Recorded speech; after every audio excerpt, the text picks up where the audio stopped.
de la sociedad civil.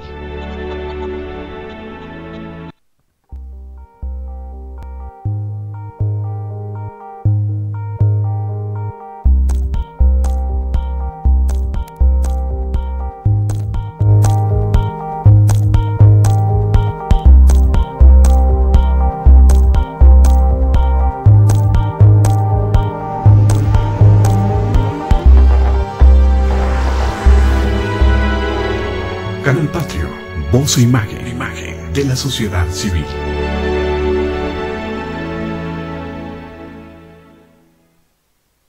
Canal Patrio.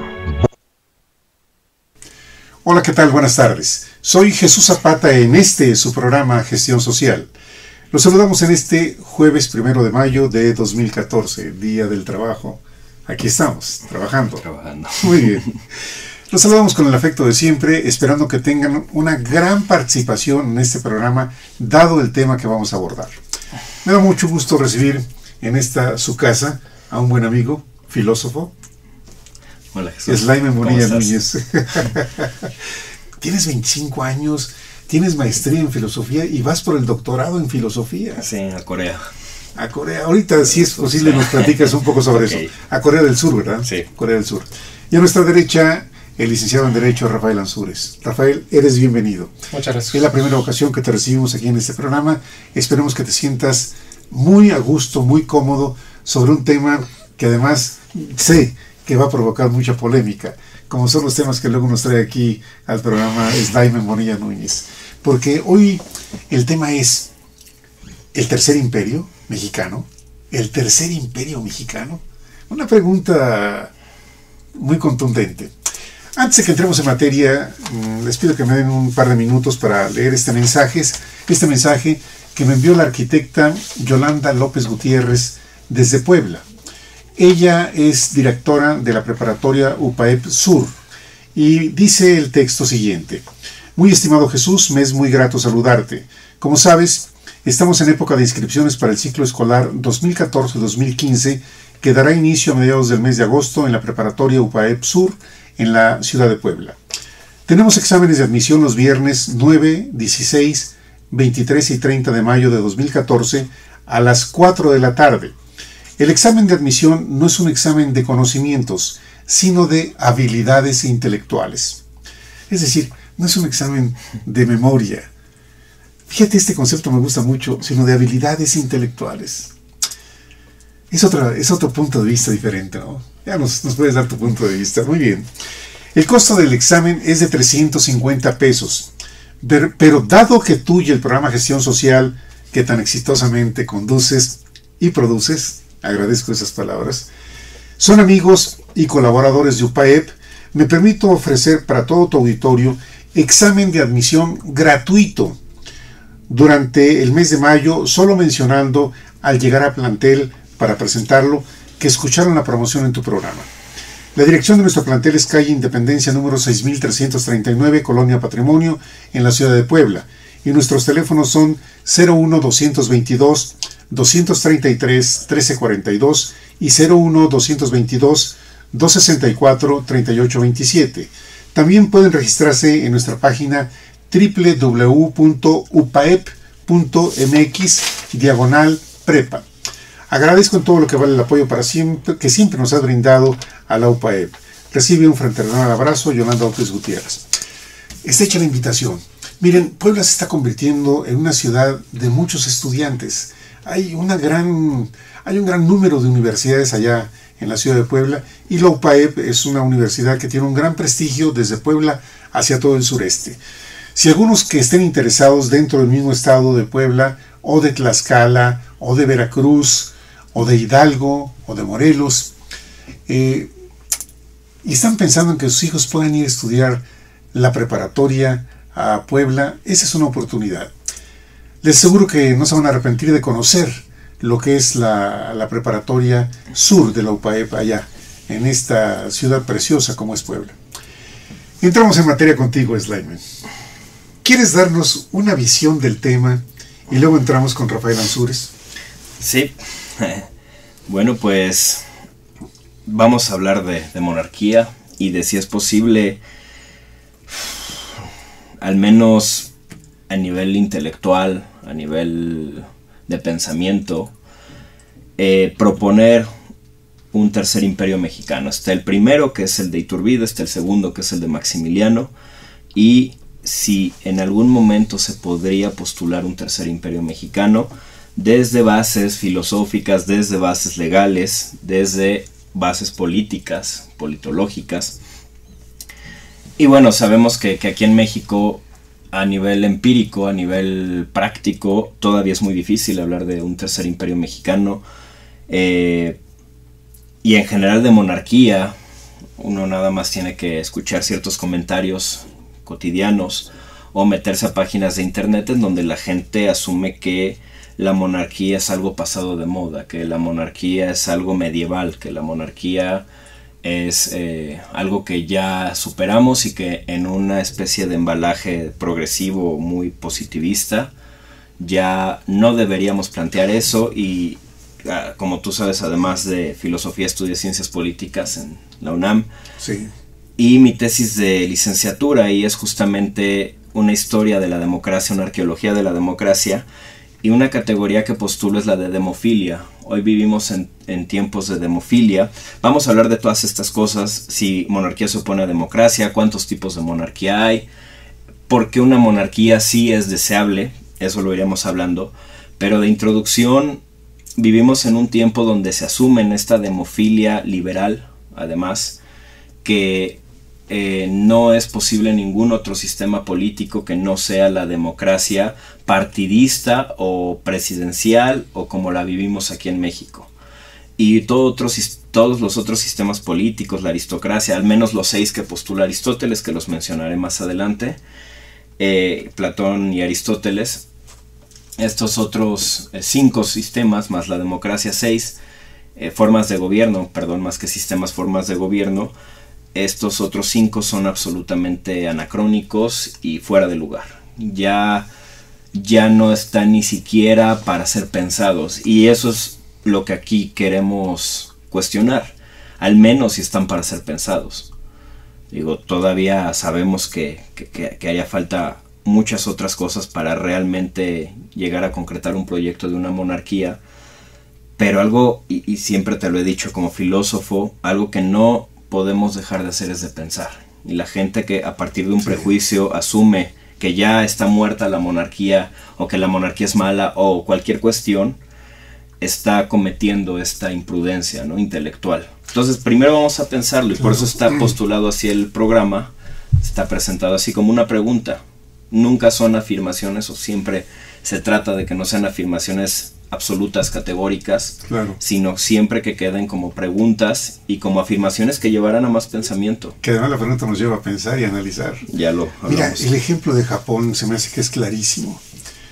Yo creo que uno de los secretos de la recuperación del Japón fue precisamente su sistema monárquico.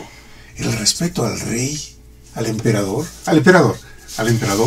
impresionante. Vamos, una cultura que solamente el que la ha vivido puede sentir lo que los japoneses sienten.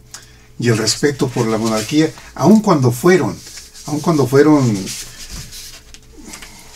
¿qué podríamos llamarle? Vapuleados. Vapuleados por los americanos, ¿verdad? Sí. Sin embargo, este espíritu hizo que Japón se recuperara, pero además en un corto tiempo. Impresionante. Bien, vamos, el ejemplo de Japón es uno de ellos, pero podemos hablar de, más, sí, de las mencionaremos monarquías adelante. Exactamente, muy bien. Entonces, adelante, por favor. No. Bueno, pues yo empiezo con eso. Ahorita estoy escribiendo, bueno, de inicio siempre es importante, y lo he dicho, que uno asuma postura. Yo asumo mi postura, lo he comentado aquí en el programa, me asumo como pesimista inicialmente, y desde ese sentido, pesimismo filosófico. Desde un pesimismo filosófico, la política no tiene mucho sentido.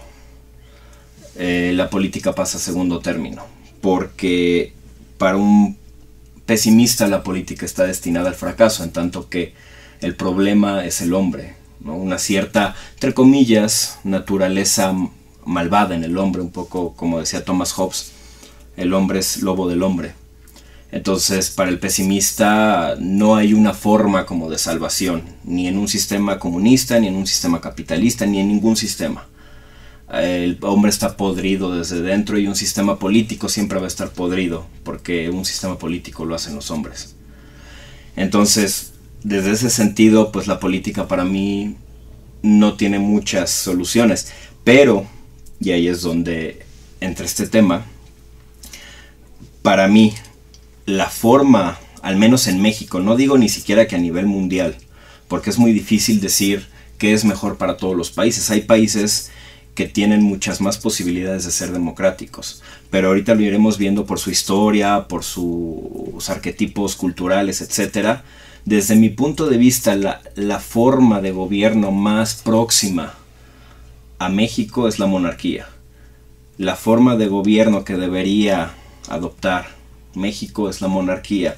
En ese sentido, aunque te digo, me alejo de la política, creo hasta cierto punto, siempre con reservas, pero creo más en la monarquía en México que en una democracia charra, chabacana que tenemos, partidista, presidencialismos, una democracia que más bien es solo el disfraz para dictaduras u otro tipo de cosas, y hay que diferenciar, al rato lo hacemos, realeza o monarquía de dictadura, es distinto, porque se tienden a confundir términos, pero en ese sentido sí me asumo como promonárquico, ¿no? Al menos en mi país, y desde ciertas condiciones culturales, sociales, políticas, creo que la monarquía es deseable para México. Digo, sin quitar esta parte de duda, de crítica, que desde el pesimismo tengo a todo sistema político, sea cual sea. Déjame hacer un paréntesis. Platícanos de Corea del Sur. ¿Cómo va el avance de que estudies allá el doctorado? Pues bueno, hoy salieron los resultados de los primeros 2 filtros, son 3 filtros, y afortunadamente los pasé. Somos solo, son 6 y 5, son 11 mexicanos que están en pasamos, este grupo que va. Pero faltan 2 filtros todavía. Uno. Son 10 becas, hay 10 becas y somos 11 ahorita. Entonces somos 3 de doctorado y los otros de maestría. Eso es. Entonces ahí vamos, los resultados salen en junio, el 13 de junio me parece, los finales ya. ¿Cómo te podemos echar porras? De cualquier manera. Muy bien. Te pido que me permitas entrar con algunos puntos con Rafael Ansúrez. Tú eres un joven de 24 años, licenciado en Derecho, egresado de la Universidad La Salle, en el campus de... La Salle del Pedregal. La Salle del Pedregal.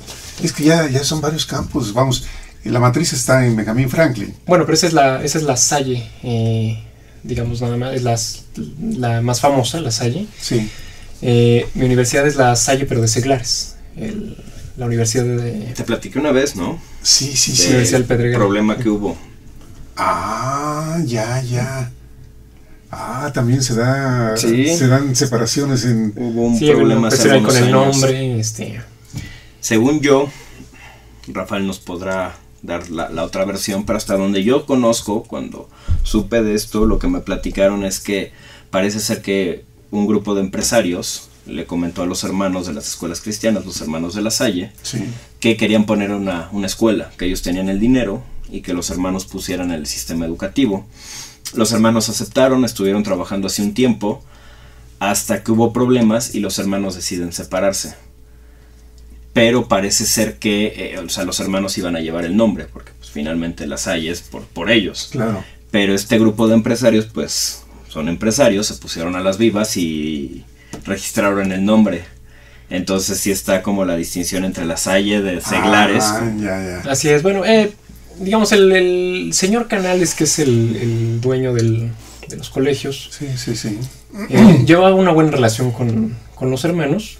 A partir de que ellos se separaron, digamos, él continuó con la empresa, primaria, secundaria, hizo la preparatoria, y para cuando hizo la universidad, sí decidió que como la Universidad La Salle, la de Benjamin Franklin, se había fundado poco antes, para no entrar en conflicto, digamos, como le comento yo, una buena relación, El señor Canales decidió ponerle Universidad del Pedregal, digamos, omitiendo la parte de La Salle. Sí.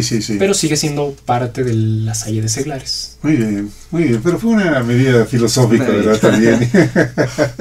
No hay por qué pelearse. Leyes. ¿Qué te llevó a estudiar leyes? Un deseo inmenso de hacer algo por mi país. Siempre existió esa espina de... Cuando somos jóvenes todos vemos las cosas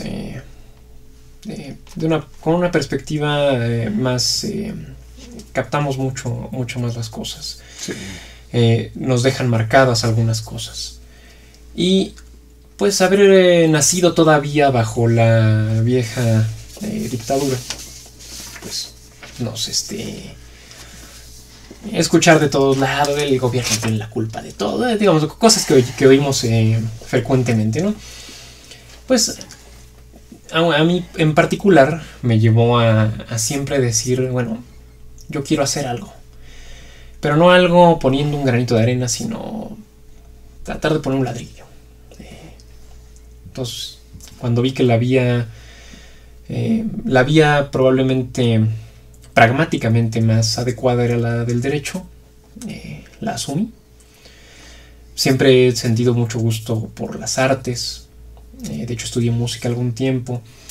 Soy en Bellas Artes, en la Escuela Superior de Música. Estuve 11 años. ¿Qué instrumento preferiste? El violonchelo. El violonchelo. Sí, así es. Hay un video que me encanta en YouTube de un violonchelista vestido de frac, como una, ¿cómo te podríamos llamar? Una estatua viviente. Y entonces su bombín, su sombrero, lo tiene ahí enfrente, esperando que alguien llegue de una moneda y entonces empezar a hacer movimientos. Esto es afuera de un banco que se llama La Sadel.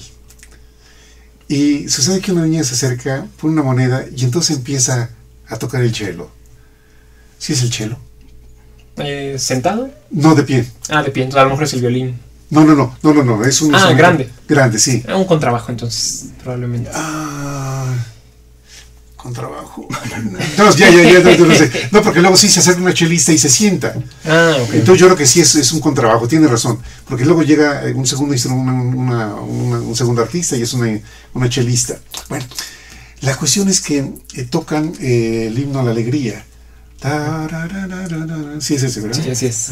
Bueno, y es impresionante porque se empieza a conjuntar la orquesta, porque empiezan a salir los músicos y luego aparece entre el público el director, todos vestidos informalmente. Pero escuchar el himno a la alegría, que es un himno de Europa, es impresionante. De veras, no. Le toca a uno las fibras más profundas del alma, de veras. Te felicito. Porque sí, la música da un sentido muy especial a la vida. Sí. ¿Sigues tocando? Sigo tocando, incluso precisamente los jueves me reúno con algunos amigos, más informalmente desde luego, a ensayar un poco de rock. A veces. Sí, qué bien. Es como dijeron algunos, el alimento del alma. Sí, es algo sí, muy bello, cierto. como todo el arte. Sí. Y bueno, gustos como ese, gustos como la historia. Yo quería ser maestro de historia, de hecho. La filosofía siempre me fascinó también. Y digamos, era una o la otra. A la mera hora supe que si iba a estudiar derecho iba a tener que ser de lleno. Sí. Y pues me dediqué a esto.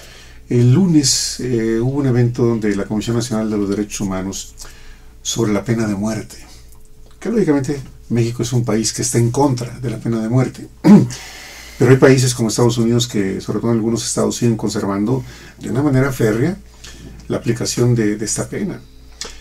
Y lógicamente un tema que muy fuerte se tocó fue la cuestión de carácter legal, porque el sistema judicial en Estados Unidos pues es diferente al que tenemos en México. Sí, claro. Y si hay alguna falla que no se tocó, que no se abordó durante el proceso, y hubo olvidos u omisiones, lo que haya sido, esto puede ser determinante para el acusado. Tenga o no la culpabilidad. Es una cosa tremenda, de veras, porque inclusive hasta con la cuestión de traducción, porque hay mexicanos que son mexicanos hablando español nada más, pero hay quienes son Tex-Mex, y entonces tienen un lenguaje especial y se requieren traductores. Si la traducción, como nos contaron un caso, no es la indicada, esto puede ser perjudicial para... Sí, sería desde luego una falla en el procedimiento. En el procedimiento, sí. Y bueno, este fue el tema en general, pero aquí lo importante, bueno, estuvieron personajes como el doctor Sergio García Ramírez, bueno, que escuchar personas como él... Una eminencia en la sí, materia. Sí. 2 expresidentes, ministros expresidentes de la Suprema Corte de Justicia estuvieron también. Y cuando escucha a esas personas, uno se queda sorprendido. Entre otros temas se habló del derecho a la vida, como un derecho humano universal. En fin, es otro tema, pero a propósito de la parte de lo que son las leyes, el derecho. ¿Qué te llevó a este campo de la monarquía? Históricamente, ¿qué te atrajo del tema de la monarquía? Bueno, la monarquía es una de las formas clásicas de gobierno, precisamente mencionada por Platón, por Aristóteles, que figura como un elemento de suma importancia en la conformación de los estados modernos. Fue importante la transición de un feudalismo a un absolutismo, concentrando el poder en las manos del monarca, quitándole este poder a los señores feudales, para que se consolidaran los estados nacionales como los entendemos a partir de... Yo diría que un periodo, como sabemos la historia, pues no es... no cambian las cosas de la noche a la mañana. Son procesos complicados, son procesos que toman tiempo.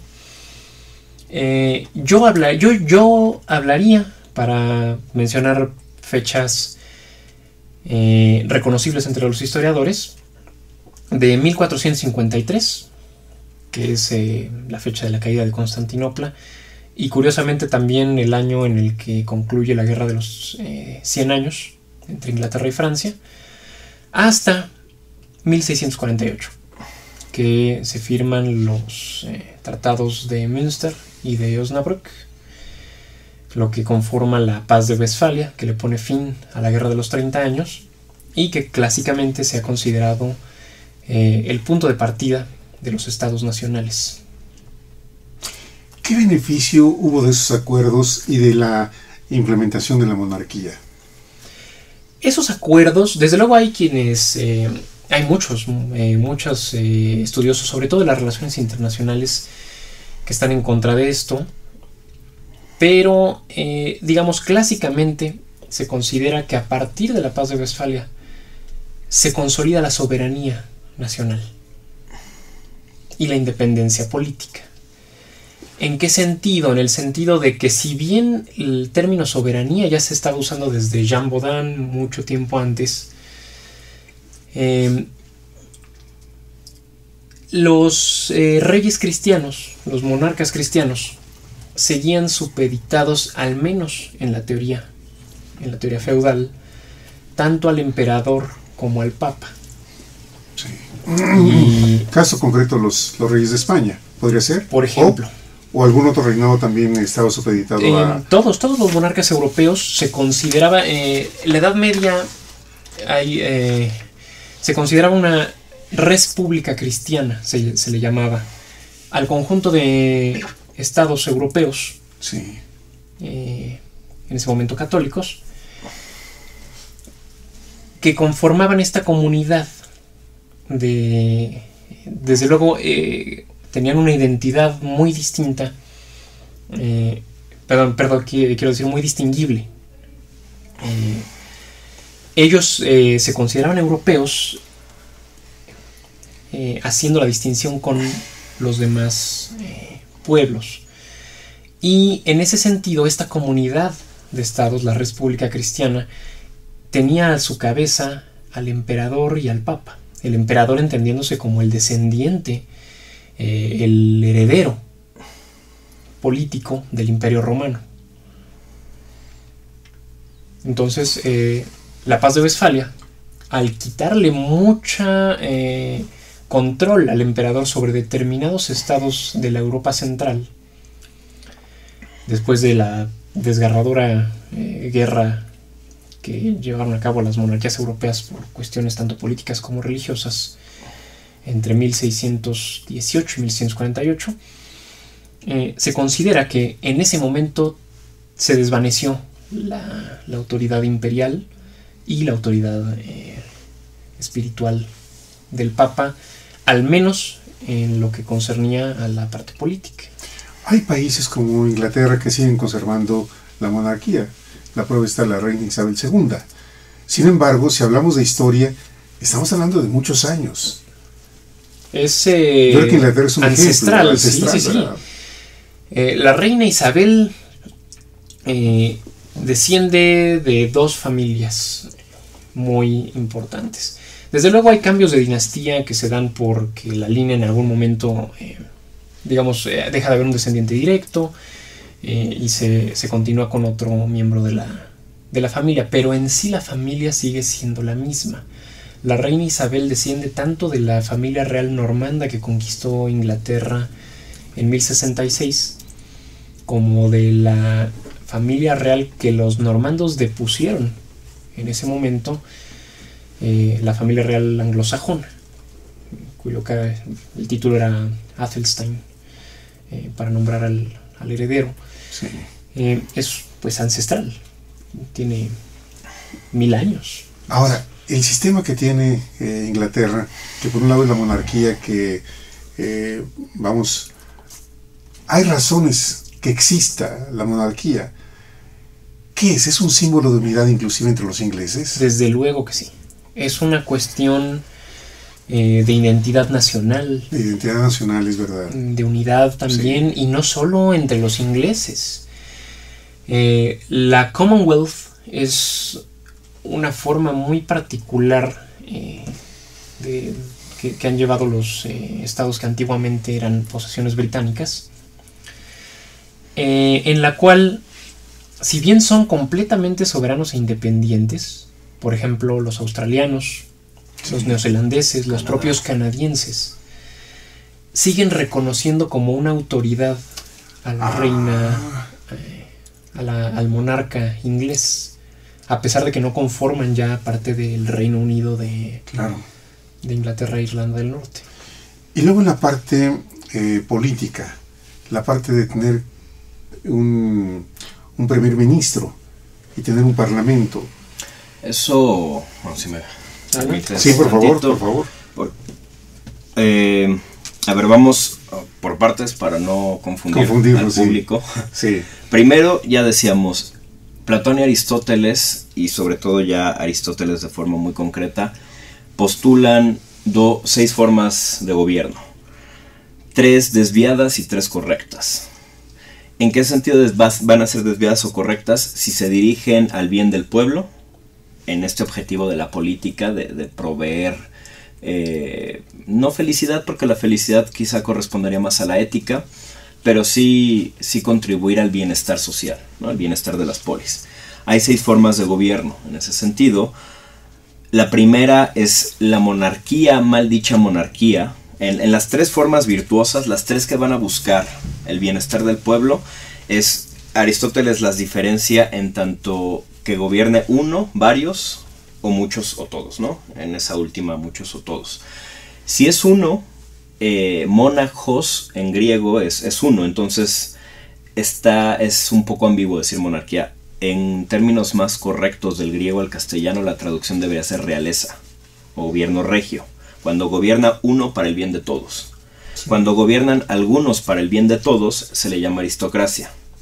Y cuando gobiernan todos para el bien de todos, se le llama república. Hay algunas cuestiones ahí que no podemos profundizar, que a lo largo de la historia de la filosofía política, esto de república y democracia algunos le van a llamar república, otros le van a llamar democracia, se van a ir revolviendo dependiendo del autor. Pero bueno, tenemos esas tres en Aristóteles. Y las tres desviadas, que igual es uno, algunos o todos, son si es uno, pero que dirige a la sociedad para su propio beneficio, se le llama tirano. También es un monarca porque es uno. Por eso decía que es ambiguo. No es del todo correcto decir monarca. Si es bueno el monarca, dirige para el bien de todos, es realeza. Y si está desviado, se llama tiranía. Sí. Si son algunos para su propio beneficio, para su riqueza, se le llama oligarquía. Es el contrario de la aristocracia. Y si son todos, pero no para el bien de todos, sino incluso para ciertos grupos o para los pobres, por ejemplo, cuando hay un gobierno de todos para todos, se deberían ver a los ricos, a los pobres, a la clase, a todos. Sí. Cuando es un gobierno de todos, pero que solamente va a beneficiar a ciertas clases y que va a estar persiguiendo a otras, o que inclusive va a haber una ignorancia por parte del pueblo, un pueblo ignorante, se le va a llamar democracia, dice Aristóteles.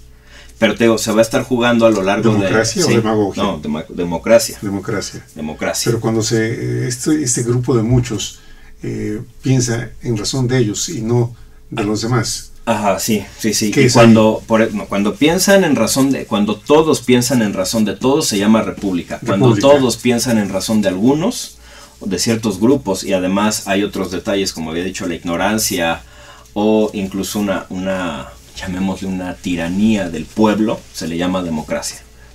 Aunque estos dos términos van a estar jugando a lo largo de la filosofía antigua, incluso de la moderna, y algunos a lo que Aristóteles llamó república le van a llamar democracia, y otros a los que Aristóteles llamó democracia le van a llamar república, otros las van a confundir. Entonces ahí hay una mezcolanza interesante, ¿no? Sí. De acuerdo a los autores. Sin embargo, demagogia también es un... Pero no es una forma de gobierno. La demagogia más bien es una forma de la oratoria, del discurso, de plantarse frente a los otros para convencerlos, ¿no? A partir de argumentos falaces o a partir para el beneficio. O sea, te voy a vender la idea de que es para todos, pero en realidad es para mí. Eso no es una forma de gobierno, eso es una... O sea, también en la vida cotidiana se puede cometer demagogia, ¿no? Sí. En muchos sentidos. Está más ligada al aparato político, pero no es una forma de gobierno. Las 6 formas de gobierno son estas 6, y te insisto, una, varios o muchos o todos, ¿no? Desviadas o virtuosas, viciosas o virtuosas. Bueno, después tenemos... hay varios tipos de monarquía, al menos hay 4 clásicas. La monarquía absoluta, la monarquía absoluta teocrática, en donde va a haber, en la absoluta pueden ser el ideal de que hay un monarca que es el que tiene la decisión absoluta sobre todos los temas, no consulta al pueblo ni tiene restricciones, puede venir por dinastías o por muchas ideas. En una monarquía absoluta teocrática, que sería una derivación de esta, pero que todavía incluso actualmente, como en el Vaticano, creo que hay 2 países en el mundo que la manejan así, el Vaticano y otro, 2 estados. Teocrática es directamente que se asume que Dios eligió el monarca, ¿no? Que la autoridad del monarca viene por Dios. Y esta se dio, por supuesto, mucho en la Edad Media y en estos estados cristianos de los que nos comentó Rafael. Y hay otras 2 formas muy clásicas, que es la monarquía parlamentaria y la monarquía constitucional. Eso es. La diferencia, para seguir con el tema que le preguntabas a Rafael, en términos muy generales hay muchas diferencias, pero insisto, esto es solo, digamos, un primer momento de divulgación para el público. La monarquía constitucional asume que el monarca crea una constitución en donde él le va a delegar ciertos derechos al pueblo, pero él sigue siendo la fuente de la soberanía, que le delega parte al pueblo a partir de una constitución. En cambio, en la monarquía parlamentaria se asume que el pueblo tiene la soberanía a partir de un parlamento en donde está implicado el pueblo, y que el monarca es más una figura de tipo simbólica. Sí. O sea, el pueblo es el que le da al monarca parte de su soberanía y dice, bueno, sí, te necesitamos, eres importante simbólicamente, políticamente, lo que tú quieras. te damos ciertas responsabilidades, por ejemplo, por lo general están ligadas a las relaciones internacionales, Sí, ¿no? Diplomacia. sí. Y en una constitucional es lo contrario. El monarca es el que tiene la soberanía y le delega parte de esa soberanía al pueblo a partir de un acta constitutiva.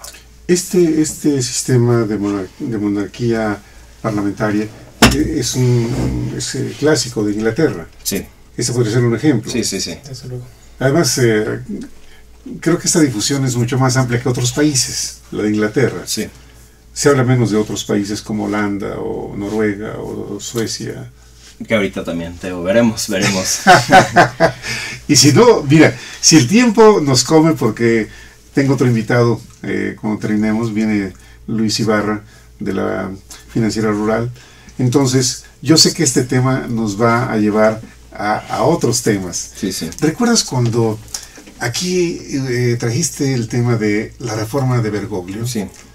La reforma de Bergoglio nos llevó ¿cuántos programas? Tres programas. Pero desde el primer programa de la reforma de Bergoglio, también como interrogante, la reforma de Bergoglio, llevó a que desde el primer programa, no sé actualmente cuántas visitas hemos tenido, pero yo creo que ha habido más de 300. ¿De los tres o del primero? No, del primero. Sí, más de 300. Más de 300 visitas, ¿verdad? Y entonces, si este tema nos lleva a una gran participación de nuestro auditorio, muchas visitas, seguramente va a dar pauta a que volvamos a hablar de ello. Sí. Los que estén interesados en el tema, les pedimos que nos escriban al chat. Y aquí poder también comentar la participación de nuestro auditorio y enriquecer el tema. Muy bien. Entonces, monarquía total, absoluta, monarquía absoluta, monarquía parlamentaria y monarquía constitucional. En el caso de México, ¿cuál podría ser un modelo aplicable pensando que la monarquía fuera ¿qué le podemos llamar? ¿Régimen? O un régimen de gobierno. Un régimen de gobierno que los ciudadanos decidieran que fuera. Yo creo que actualmente vemos mucho éxito en las monarquías parlamentarias y creo que es lo que se podría postular inicialmente para México. Y otra cuestión que hay que quitar el prejuicio. Por lo general, por historia, la gente cree que una monarquía debe ser de derecha, conservadora, además ligada a lo religioso, a la iglesia. Y que se van a mantener privilegios de ciertas clases. Insistir, ahí desde Aristóteles, sí. Si se mantiene el interés de cierta clase no es monarquía, es tiranía. Si se mantiene el interés del pueblo es monarquía. Y ahí por supuesto alguien podría decir, bueno, ¿y cómo vamos a saberlo? Digo, si con nuestra democracia pasa que tenemos una élite política, una clase política que mantiene su interés, entonces de inicio habría que preguntarnos si realmente estamos viviendo en una democracia o república o si realmente estamos viviendo en una oligarquía política, ¿no? Un sistema partidista donde no hay muchas oportunidades para que realmente ejerzamos una función democrática.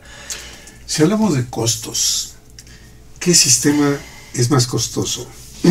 ¿El de una monarquía parlamentaria o de un sistema que, como el caso nuestro en México, conocemos? Para irnos a hablar de otros países, ¿no? Sino de nuestra experiencia. Sí, por aquí traigo el dato.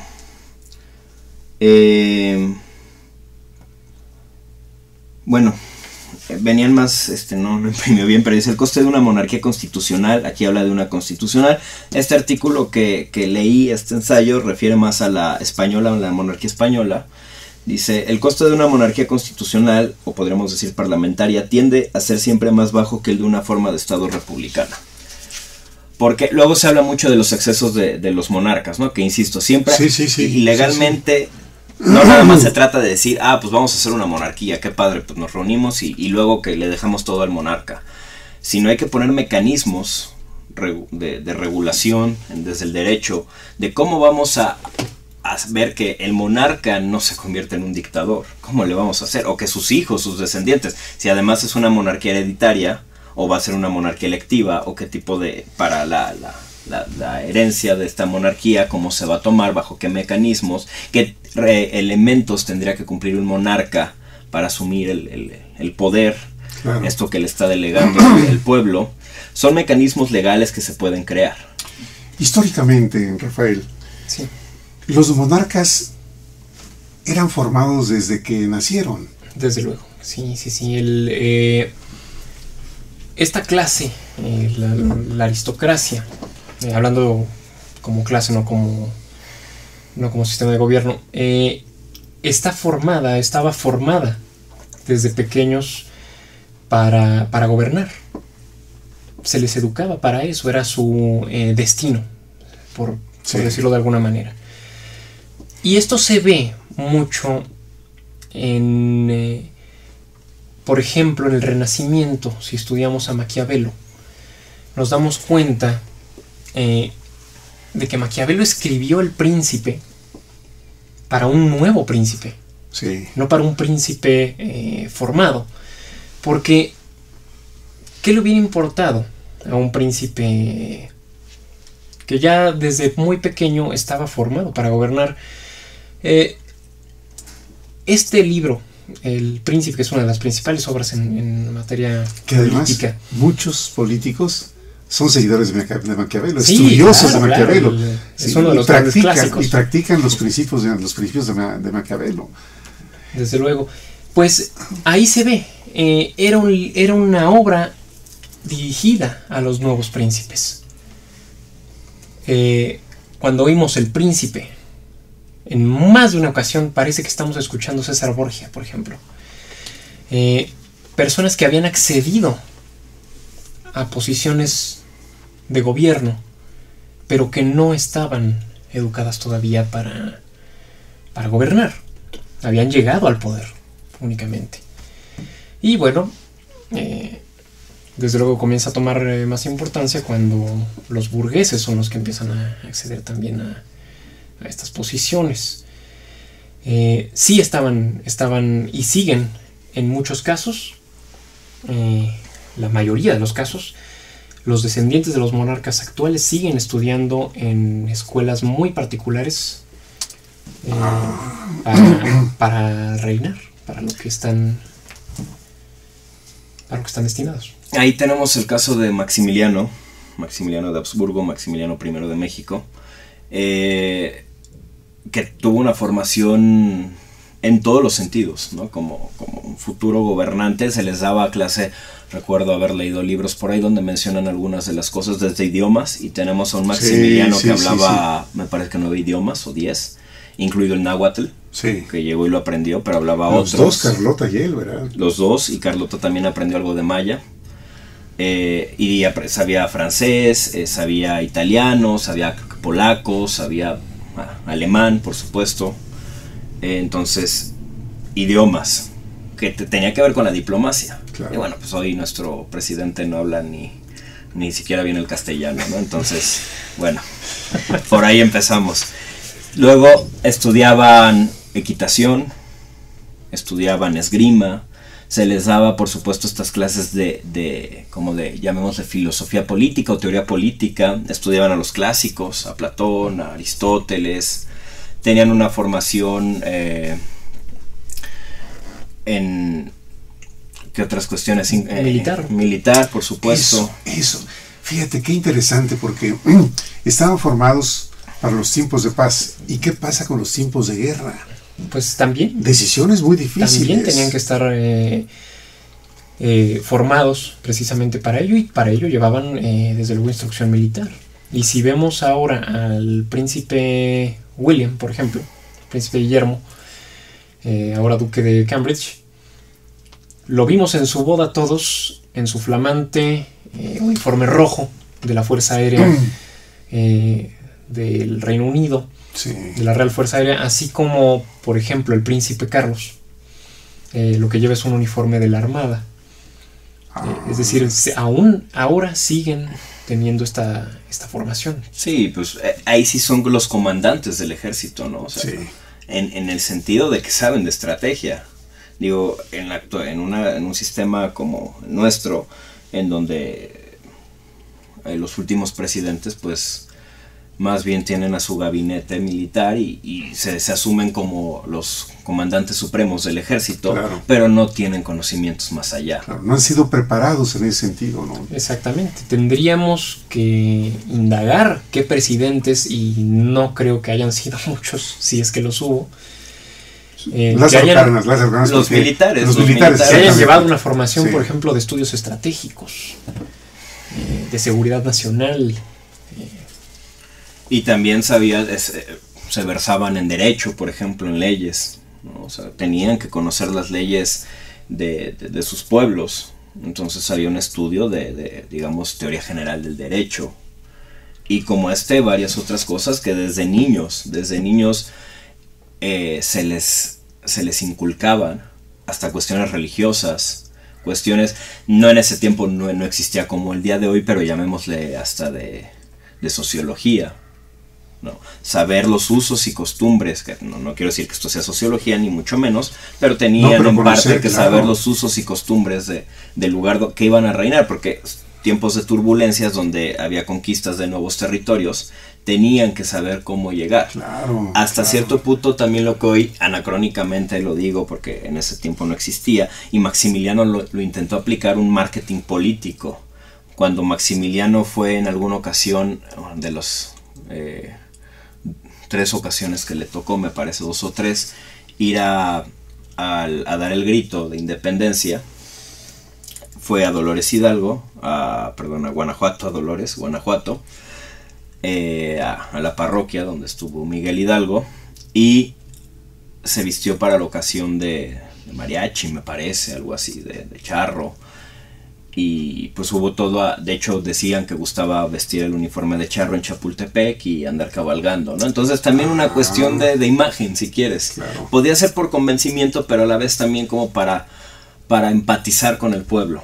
Entonces también había en ese sentido, en su momento, bajo otras perspectivas, una formación que los llevaba a tomar esta clase de decisiones. No estoy hablando ni mucho menos de lo que hoy conocemos como marketing político, porque es algo más contemporáneo, pero sí ya había como algunas ideas, ¿no? Sí, Toda sí, estrategia, esta estrategia en todos los sentidos, militar, política, económica, llevaban por supuesto alguna formación económica, entonces estaban bien formados. En cuanto a derecho, los descendientes del primer monarca en México, ¿tienen algún derecho para buscar Pero que renazca la monarquía? habría que encontrarlos. Se ha dicho, el Excelsior publicó un artículo hace no mucho sobre la familia von Gotzen Iturbide, que alegan ser descendientes, desde luego de manera no tan directa ya por Claro, ya las los años que cuestiones han transcurrido, claro. los años y Sí. turbulencias también, ¿no? Digamos, la heredera como tal, la última de la que se tienen plenos de registros históricos, estamos ciertos de su existencia. Por ejemplo, fue asesinada, me parece que en Rumania, durante las revoluciones comunistas, a principios del siglo pasado. Y se dice que una de sus hijas se casó con el conde von Gotzen, cuyo descendiente hoy, el príncipe Fernando, sería el heredero del emperador Iturbide. Eso es. Habría que encontrarlos. La foto que publicaron en el Excelsior es la de el príncipe, me parece que es príncipe de Malta, en una reunión que tuvo con el Papa Benedicto. Entonces, no conocemos, al menos yo no he visto una fotografía ni algún dato que nos dijera ciertamente que existen tanto el conde Maximiliano como su hijo Fernando. Habría que encontrarlos. Lo que sí, y bueno, yo no soy especialista en el tema del derecho monárquico, porque hay un derecho de herencia y esto, pero lo que sí sé es que lo he leído en algunos artículos. En México hay 3 familias monárquicas posibles que podrían retomar, ¿no? En caso de que en algún momento de la historia se decidiese cambiar el sistema político, la forma de gobierno, el sistema político. Y los primeros que llevan, porque en su momento así se hizo el trámite legal, son los Habsburgo. ¿No? Maximiliano hizo que los Iturbide renunciaran en favor de él a este derecho sobre todo. Y hasta donde sé, el sobrino nieto de Maximiliano, que de hecho es mexicano, sería el primero en la línea sucesoria. Es egresado del Colegio de México, tiene por ahí también alguna maestría. Te digo, es mexicano, es sobrino nieto de Maximiliano, porque Maximiliano no tuvo hijos. La segunda familia serían los Iturbide, con esto que Rafael acaba de comentar, y la tercera familia serían los de Moctezuma. Moctezuma. Sí. A ver, cuenta, ¿por qué Moctezuma? Pues Moctezuma fue, digamos que en esta historia más o menos caótica de México, donde si bien no hay una continuidad lineal, sí hay ciertos momentos de referencia, ¿no? Histórica hacia lo prehispánico, o sea, aunque los mexicas no eran los mexicanos de hoy en día, pero sí hay una... Pero sería tanto como decir que también los Borbón tendrían derecho, en tanto que también son antepasados los españoles de nuestra raza, ¿no? Ahí yo sí creo que en el supuesto hipotético de que alguna familia en particular tuviera derecho, pues la familia de Moctezuma pues serían en todo caso los últimos en...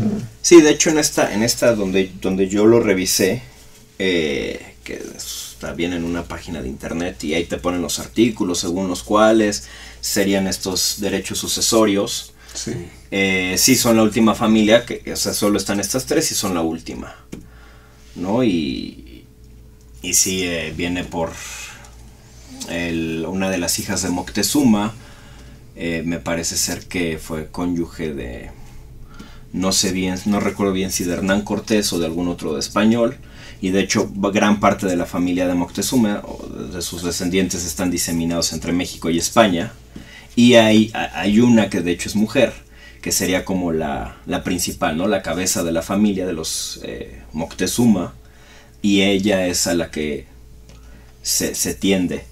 Y yo platicando esto con muchas personas, asumiendo lo que dice Rafael, y yo estoy de acuerdo, pero platicando con muchas personas sobre esto, incluso mi maestro, el que vino al programa de Bergoglio, para él más bien la familia con principales derechos debería ser la Moctezuma y no los Habsburgo, los Iturbide.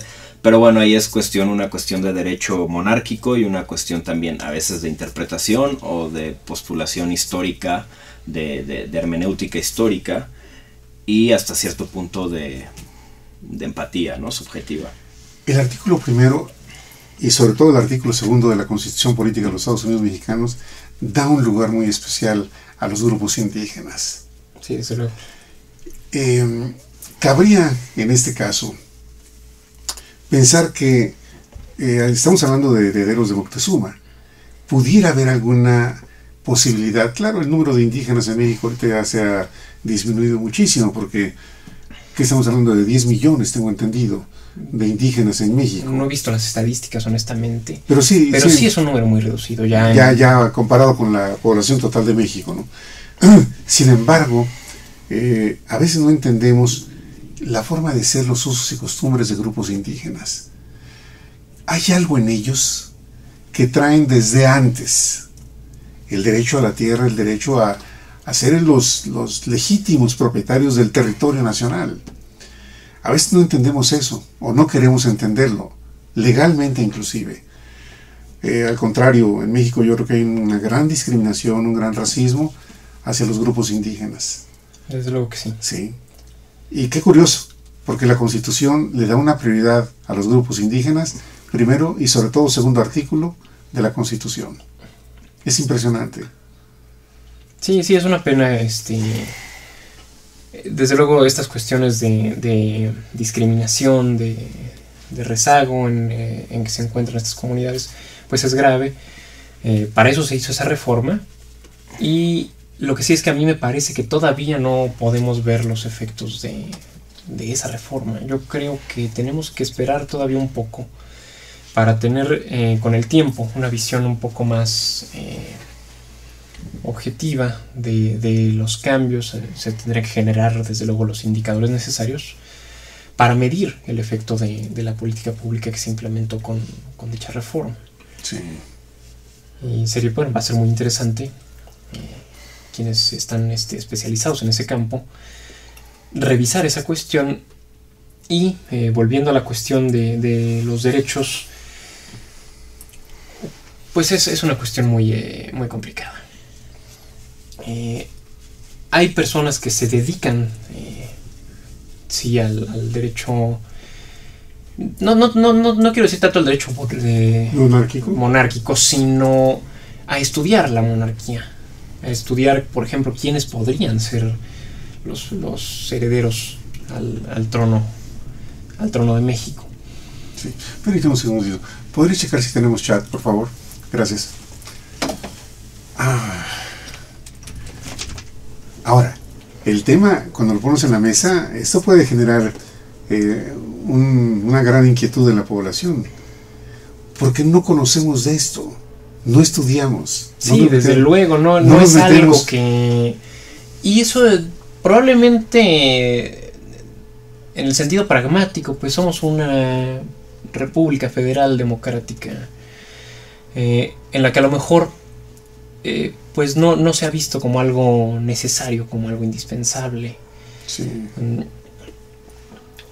La cuestión es lo que sí yo podría llamar una responsabilidad de los gobiernos, ha sido que la historia oficial no le ha dado su lugar a muchas vertientes del pensamiento en México, y ha relegado a un segundo plano, o a un plano incluso de antagonismo, de traidores, a muchos personajes que hicieron mucho por construir este país.